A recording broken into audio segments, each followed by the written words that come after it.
कवि समझ भेद पिंगल कहे यह धर्म है राजपूत को एवा राजपूत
भगवती चंडी ની જ્યારે કૃપા થાય માની જ્યારે વેચીની કૃપા થાય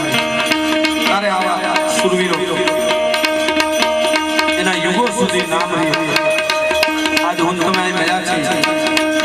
એની વંદના કરવા માટે એની પ્રાર્થના કરવા માટે અને હું કાયમના માટે કહું છું કે આવા જે સુરવીરો છે આ દેશની ધરતીમાં બલિદાન આપી ગયા છે એને આપણે યાદ કરતા રહીશું ત્યાં સુધી આ ધરતીને કોઈ દી વાંધો નથી આવવાનો હિન્દુસ્તાનની ધરતી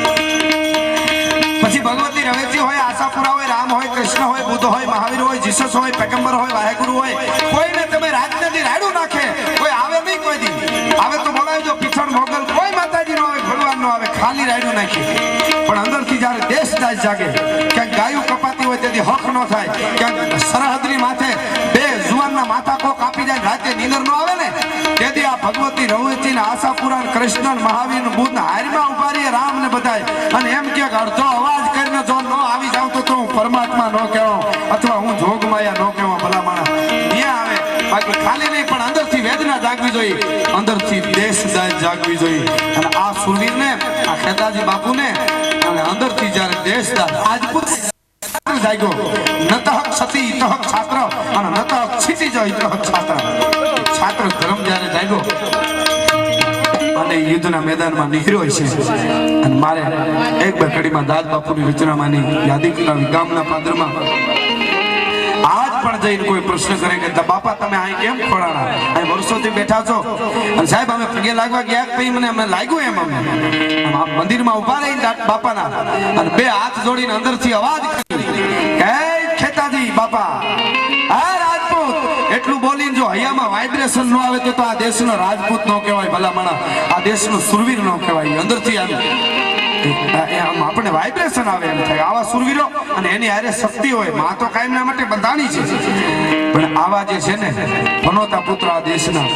એ માના લાડકવાય છે એટલે એને અમારા દાદે પ્રશ્ન કર્યો હોય છે આવા પાળિયાને ખેતાજી બાપુ જેવા કે આજ પૂછું તું ને પાળિયાને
તારા દલડા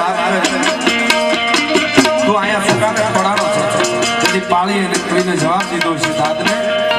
શું કામ પડા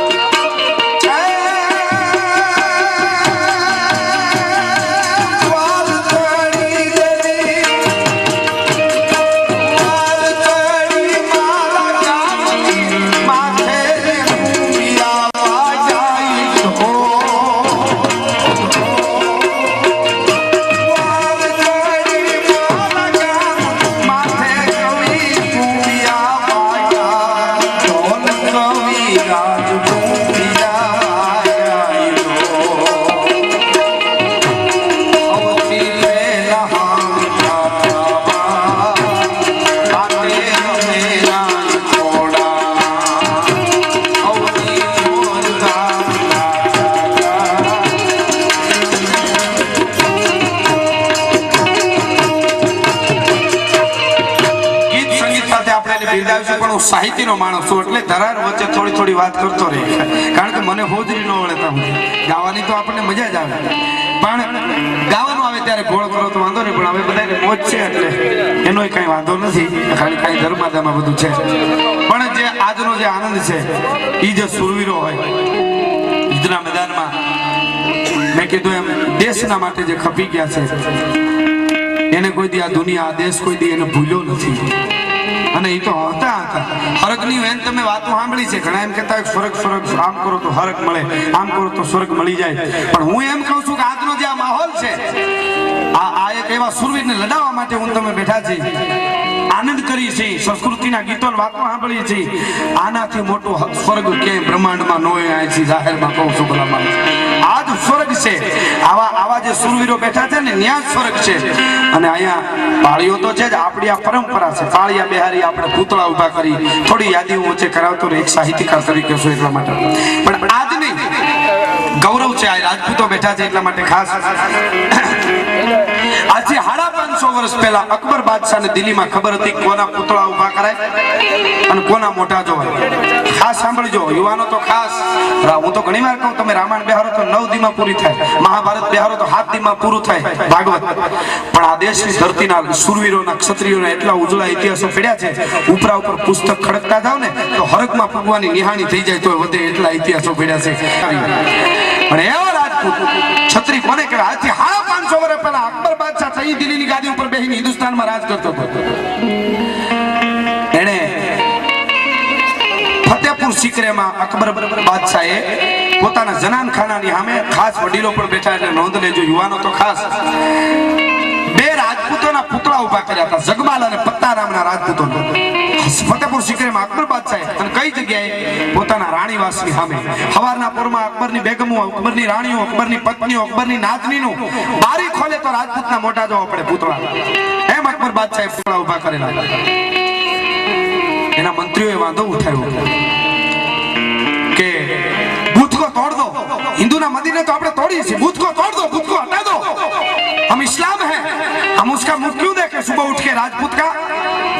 એના મંત્રીઓ વાંધો ઉઠાવ્યો કે આ રાણીઓને આવા મોટા જવું પડે રાજપૂતના પૂતળાના અકબર માયનો નહીં કેવડી મોટી વાત ટૂંકમાં ખાલી યાદી અકબર બાદશાહ માયનો નહીં છેલ્લે રાણીવાસમાં આવ્યો અકબરની બેગમોએ કીધું आओ मेरे 14 तबक को हिलाने वाले जलाल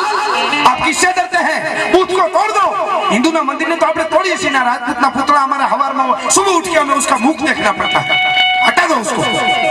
अकबर बादशाह मायनो बूथ को तोड़ दो अकबर कीधु ये बूथ नहीं ये सबूत है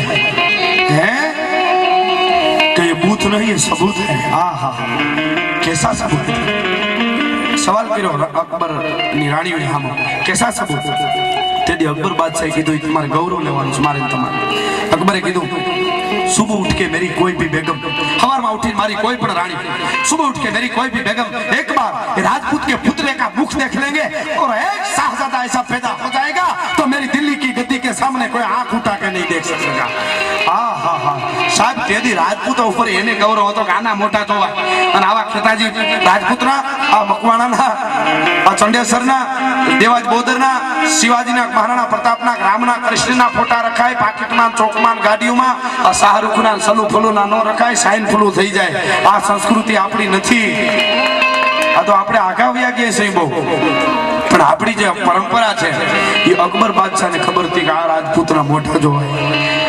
આહા કેવડી મોટી વાત અને એટલા માટે એવો ક્ષત્રિય અહીંયા બેઠો હોય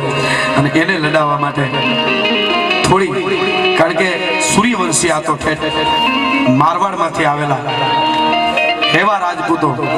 ધરા શીશો ધરે મરે પણ ખેદન મૂકે ભાગે નહીં સો લરે સુરબદ કતિન ચૂકે નિરાધાર કો દેખ દિયે નાધાર ના બલ